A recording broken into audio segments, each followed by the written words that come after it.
Hey guys, welcome to video 3 in portfolio theory, and today we're going to be looking at different ways to forecast expected return.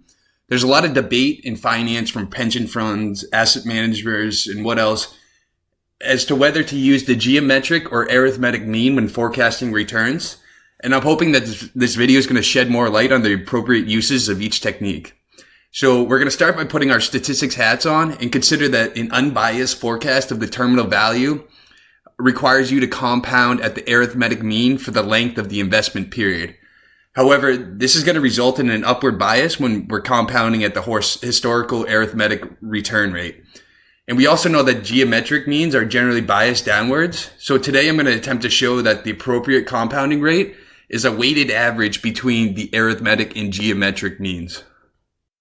We're going to start by simulating an experiment, and we're going to assume that the returns from this experiment are IID and log normal, and our annualized estimates from our 60-year sample period for our risk and return parameters are 18 and 8% respectively. So the next step is to actually calculate the arithmetic, geometric, and unbiased forecast for our estimated rates of return. Now we need to assign variables to our assumptions. So we're going to set t equal to 60 or our sample period. Our rate of return or r is going to be equal to 0.08. And for sigma, we're going to set that equal to 0.18 or 18%. So for our geometric average, to calculate that, we're going to set the variable gg equal to an np.exponential function. And we're just going to put our rate of return in there. So to calculate the geometric average, we're just continuously compounding our estimated return from our sample period. And if we return that, the geometric average is 8.3%.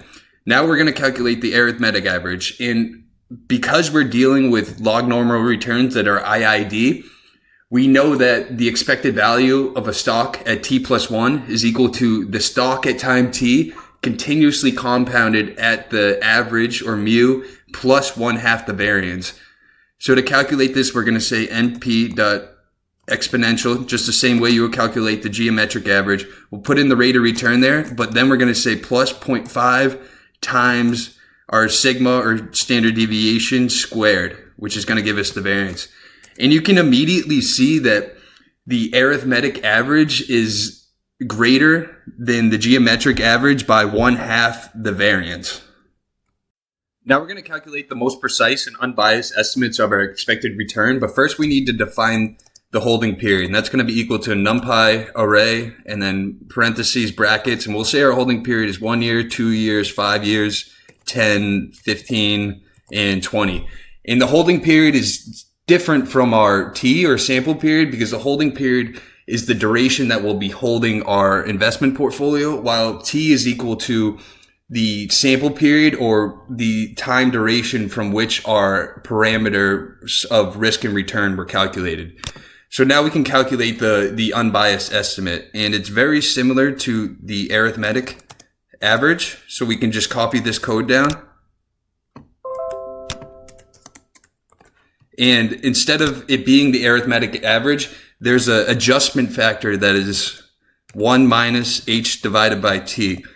So you can see that this is an unbiased estimate, or it's equal to the geometric average when h is equal to t. So when your holding period is equal to the sample period from which you estimated your parameters, then it provides an unbiased estimate that is equal to the geometric average. And then for the most precise estimate, we're going to say that's equal to the same equation, but instead of it being 1 minus h divided by t, it's going to be 1 minus 3 times h divided by t.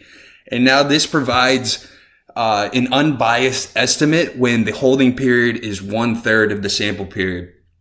So the next step is to put these returns into a data frame and then also plot them so we can compare them correctly. Now we're going to create a dictionary where we can later put the values into a data frame. So we're going to say D is equal to curly brackets to form the dictionary. And then we're going to say the letter H, and we're going to map that to our variable H or our holding period. And then just so on and so forth. So our letter A is going to be mapped to our arithmetic mean variable. Our letter G is mapped to our geometric mean variable. Our letter U for unbiased, we'll say, is mapped to our UB variable. And then finally, our MP variable, or most precise estimate, is equal to our MP variable. And then to put it in a data frame, we just set D equal to PD, or pandas dot data frame. And we'll put the letter D in it, or the variable. And then let's just round out our data frame, say, to 2 decimal points. And let's return this. You can see that using the arithmetic mean calculation with the most precise estimate, that when the holding period is 20 years or 1/3 of our sample period, then it maps to the geometric average. And this is going to be an unbiased estimate of our future expected return. So the next step is to put this into a plot so we can even further analyze the differences. Now we're going to add these to a plot using the plt.plot function. And on our x-axis, we're going to have the holding period, or h, and then for our y-axis, we'll have a minus 1 to put it in percentage terms. And then let's just change the line style. So let's say the line style is equal to single parentheses dash dash. And let's change the line width. Let's say that's equal to 1. And the color, let's say that's equal to K, which is black. And for our label, let's say that's equal to A.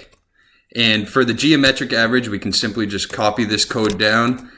And we'll just change this to G minus 1. Change the color to maybe C. And we'll change the label to G. And we can do this for the unbiased and most precise as well. So let's copy this down. And we'll do UB minus 1. We'll take out the line style. Line width we'll keep. Color, we'll take that out. And we'll label it, instead of G, we'll now call it, we'll call it UB. Now let's execute this code. And you can see that the arithmetic, the geometric, and unbiased means have been added. Now we just need to add the most precise, add a title, X and Y labels, and a legend to the plot to make it more easily digestible. I've gone ahead and added titles, labels, and a legend to the plot, and you can see that the most precise estimate tends towards the geometric average when the holding period is 1/3 of the sample period.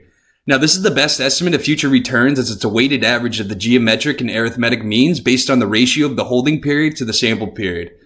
And that while practitioners mostly use the geometric average, it's biased downwards when the holding period is less than the sample period. And it's only unbiased when H is equal to T. So the most precise estimate when we're assuming IID log returns is somewhere in between the geometric and arithmetic means. I hope this video was helpful.